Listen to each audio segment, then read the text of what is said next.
Let's bring in Texas Democratic Congressman Greg Casar, a member of the House Oversight Committee and chair of the House Progressive Caucus. Congressman, you have called for the Senate to reject funding ICE. What do you think Senate Democrats should be demanding to get their votes? Senate Democrats have an opportunity right now to stop the chaos in Minneapolis and to make sure this never happens again. And so I think they should be asking for at least 5 non-negotiable reforms. 1, have ICE and CBP leave Minneapolis and not do this to any other American cities. 2, a thorough and independent investigation into the killings of Miss Good and Mr. Preddy. 3, the masks need to come off. 4, ICE should not be allowed to arrest and deport U.S. citizens anymore. And 5, we need to stop these indiscriminate mass arrest quotas and warrantless arrests.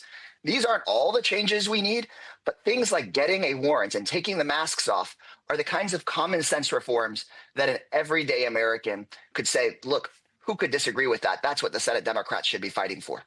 If there is no agreement, however, we could see a partial government shutdown, as Ali just outlined for us. We already saw the longest government shutdown in our country's history last year when your party took a stand on extending Obamacare subsidies. Here we are months later, though, and those subsidies still haven't been extended. Why should people expect different results out of another potential shutdown? Well, in this case, Democrats have said we could fund 95% of the government if the Republicans put those votes up tomorrow in the Senate. The question is, are Republicans going to hold all these agencies hostage, all because they don't want to even vote on some of the common sense reforms to ICE that I just laid out? Let's be really specific, because I think that's what people deserve here.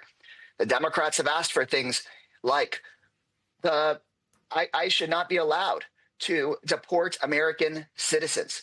Republicans are saying no. Are Republicans going to shut down the government because they want to protect ICE's ability to deport American citizens or arrest people without warrants? Really?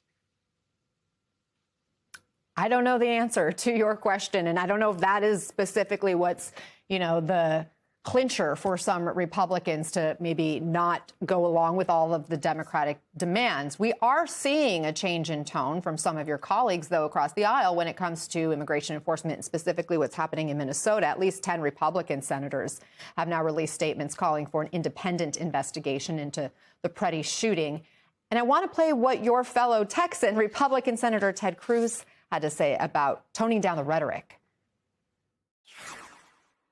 The problem is, particularly for someone not paying attention, if you're being told this is a mom of 3 and there's no indication, she's not waving an ISIS flag or doesn't have a suicide vest around her. Yeah. Escalating the rhetoric doesn't help, and it actually loses credibility. And so I would encourage the administration to be more measured, to recognize the tragedy and to say we don't want anyone's lives to be lost. And the politicians who are pouring gasoline onto this fire, they need to stop. Congressman, do you agree with what we just heard from the senator? I mean, let's get this straight. People speaking out is making a difference. The fact that you have Ted Cruz saying that the rhetoric needs to get turned down, that doesn't happen often. Let's push him to actually have him say that it's the Trump administration and cabinet secretaries that he confirmed that called Miss Good a domestic terrorist. Let's get him there.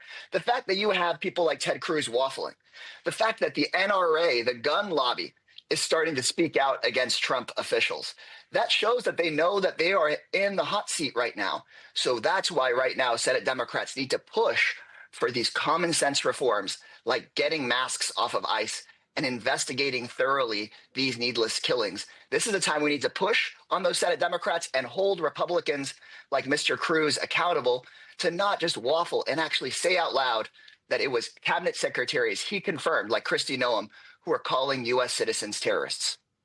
Texas Congressman Greg Casar, thank you very much for being with us.